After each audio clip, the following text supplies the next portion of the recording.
So hello guys, welcome back to my channel. আমি রুদ্র করাই। আজকে চলে এসেছি মা, আমি, বুনু তিনজন মিলে বাঁকুড়ার ভূত শহরে মা শঙ্কর তারিণী মেলার পুজো দেখতে। আর মেলাতে প্রবেশ করার পরেই দেখি মেলার দু প্রান্তে দোকানে ভর্তি, যেখানে খাবারের থেকে বাচ্চাদের খেলনা এবং দৈনন্দিন জীবনে যে সকল জিনিস প্রয়োজন সমস্ত দোকানই রয়েছে এই মেলার মধ্যে। আর মেলাতে পৌঁছে দেখি সেখানে ভূতনাথ মন্দিরে মা শঙ্কর তারিণীর পুজো দিতে অজস্র মানুষের ভিড়। আর এই মেলাটি শুধু বাঁকুড়ার মেলা নয়, বাঁকুড়া ছেড়েও বিভিন্ন প্রান্ত থেকে মানুষ আসে এই মেলাতে পুজো দেওয়ার জন্য মা শঙ্কর তারিণীর। এই মেলাতে শত শত মহিলারা ডালা মাথায় নিয়ে মা শঙ্কর তারিণীর পুজো দেন সারাদিন উপোস দিয়ে এবং পারিবারিক ও সাংসারিক মঙ্গল কামনা করেন। বাঁকুড়ার শঙ্কর তারিণী পূজার মেলা একটি বিখ্যাত উৎসব, যা মাঘ মাসের চতুর্দশীতে ভূত শহরে অনুষ্ঠিত হয়। মেলার বয়স 150 বছরেরও বেশি এবং এটি বাঁকুড়া জেলার সংস্কৃতির একটি গুরুত্বপূর্ণ অংশ।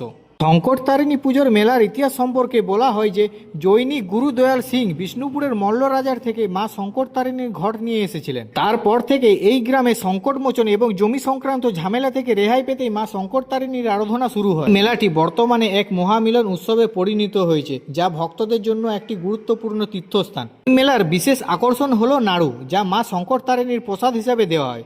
এই নাড়ুর সাইজ কখনো কখনো 2 কেজির বেশিও হয় এবং এটি পাহাড় এবং পর্বত বলে সবাই জানে। আর তোমরা কে কে এসছো এই মেলাতে কমেন্ট করে অবশ্যই জানাও। আর আমার ভিডিওটা যদি তোমাদের ভালো লেগে থাকে লাইক, কমেন্ট ও শেয়ার করতে ভুলবেন না কেউ।